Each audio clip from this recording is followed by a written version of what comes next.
Assalamualaikum warahmatullahi wabarakatuh. Dampak penting pembelajaran TVET atau Technical and Vocational Education Training adalah terbangunnya identitas profesi diri, keahlian profesional yang dibutuhkan oleh para pemangku kepentingan karena memiliki kapabilitas diri, membangun budaya, tekno, sains, sosio, dan kultural. Kami dari kelompok 5 akan membahas lebih lanjut mengenai pembelajaran TVET. Nah, anggota kelompok 5 terdiri dari saya sendiri, Ainun Mailani, Anissa Oktaviana, Dwi Damayanti Rahmadani, dan Husain Nur Sanjaya. Adapun pokok bahasan yang akan kami bahas yaitu yang pertama, pengertian pembelajaran TVET, yang kedua, teori belajar klasik dalam TVET, yang ketiga, teori belajar kontemporer dalam TVET, dan yang terakhir atau yang keempat, konsep baru pembelajaran TVET. Pokok pembahasan yang pertama yaitu pengertian pembelajaran TVET. TVET dalam pandangan John Dewey adalah pendidikan untuk menyiapkan siswa mampu memecahkan permasalahan yang terjadi, yang disebabkan oleh perubahan-perubahan cara-cara berlogika dan bernalar, menggunakan pikiran terbuka dalam mencari berbagai alternatif solusi dengan selalu siap sedia melakukan berbagai percobaan atau eksperimen.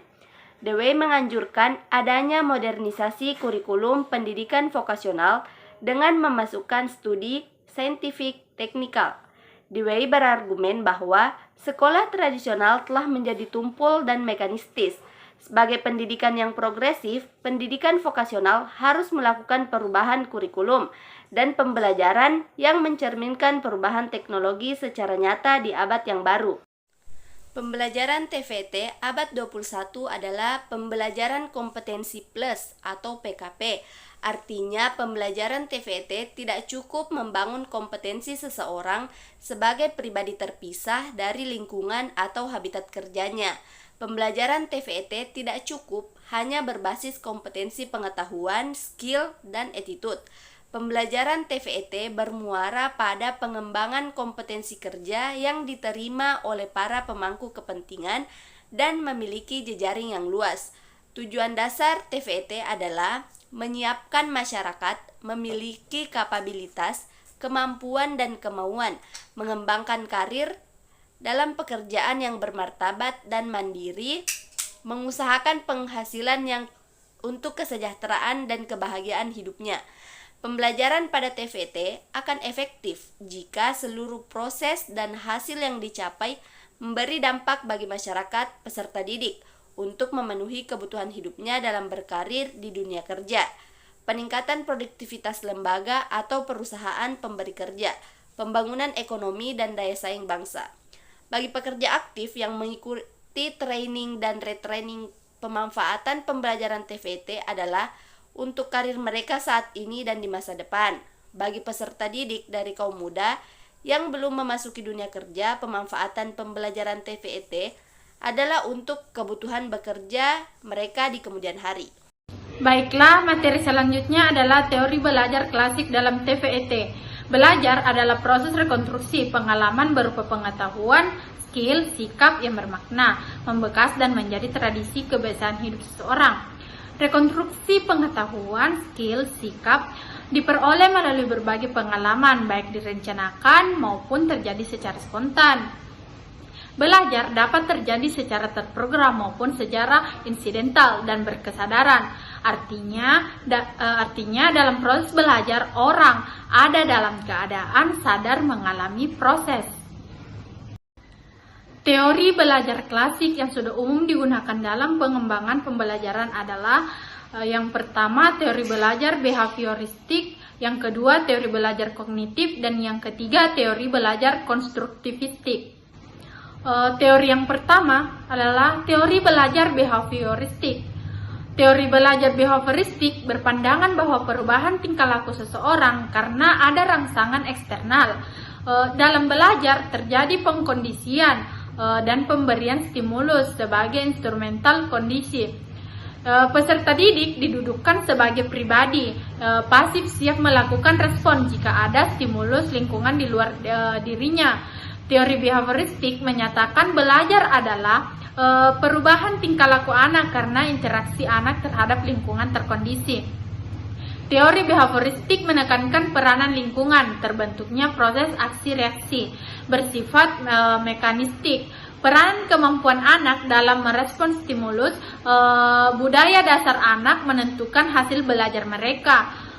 Lingkungan yang kaya akan stimulus akan memberi pengalaman belajar yang banyak. Teori yang kedua adalah teori belajar kognitivistik.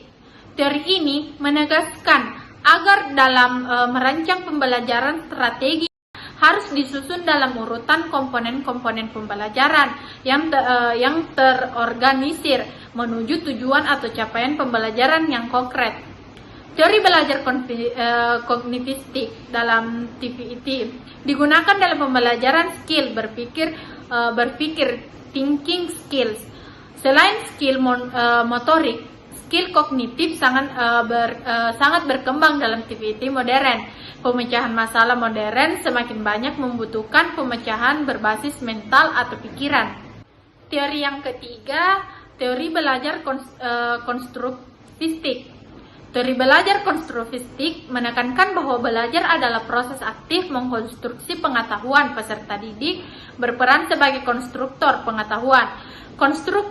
Konstruksi pengetahuan berlangsung karena proses mental dikaitkannya informasi baru dengan pengetahuan yang telah ada sebelumnya. Teori belajar konstruktivistik merupakan teori klasik penyempurnaan dua teori belajar sebelumnya yang paling lengkap.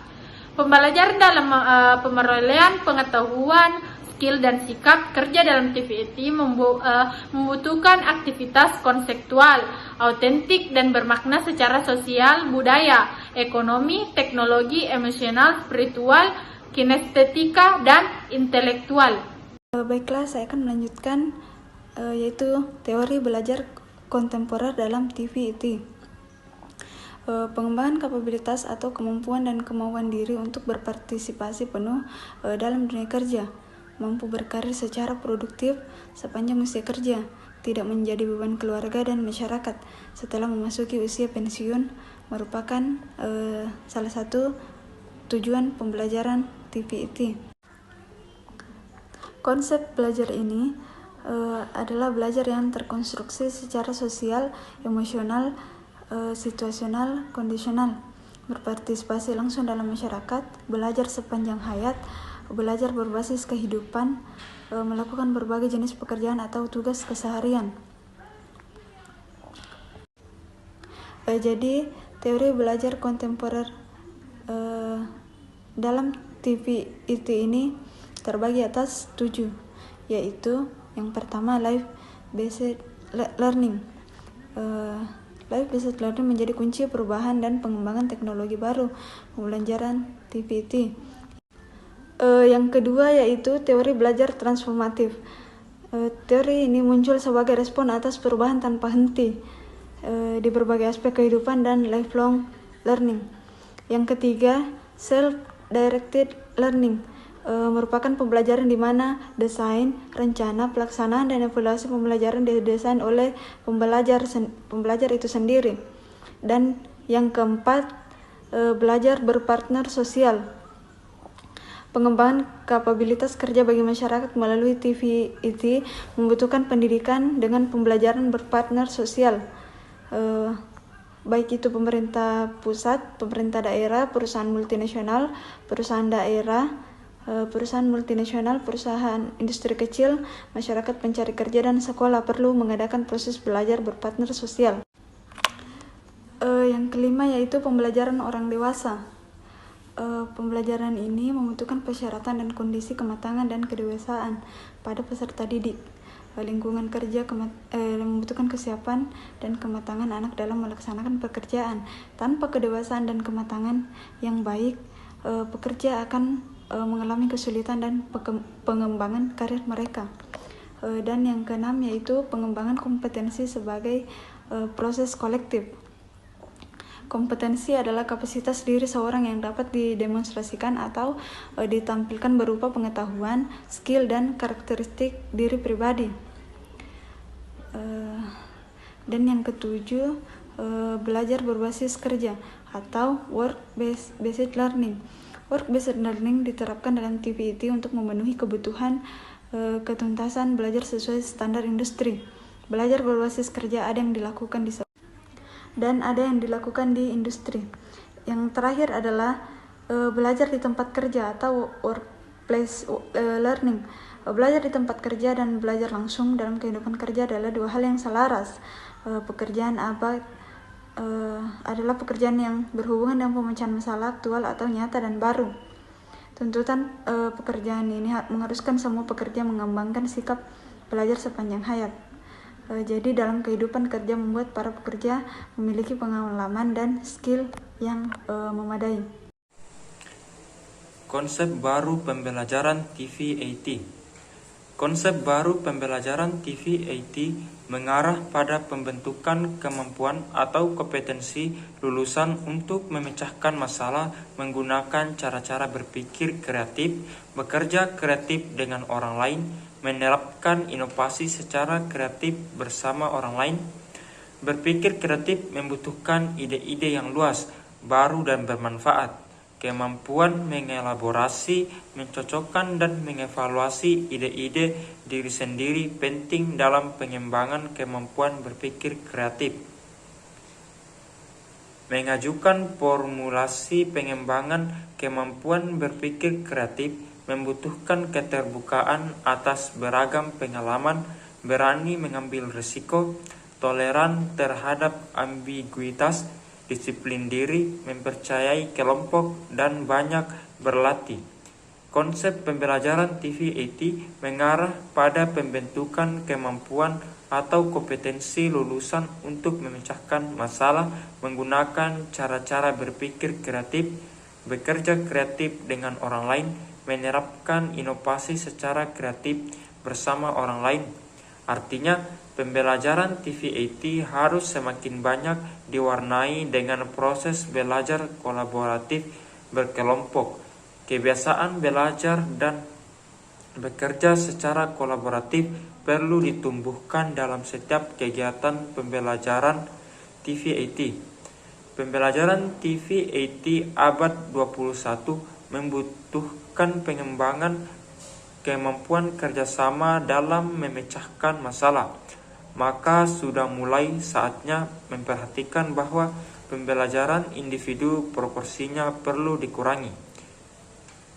Kendati demikian, pengembangan kompetensi tetap bersifat individu dan fungsional dalam kelompok. Kecenderungan, bakat, dan minat anak dalam bekerja sangat alami berbeda. Mungkin itulah tadi pemaparan materi dari kelompok 5 mengenai pembelajaran TVET. Lebih dan kurangnya mohon dimaafkan. Assalamualaikum warahmatullahi wabarakatuh.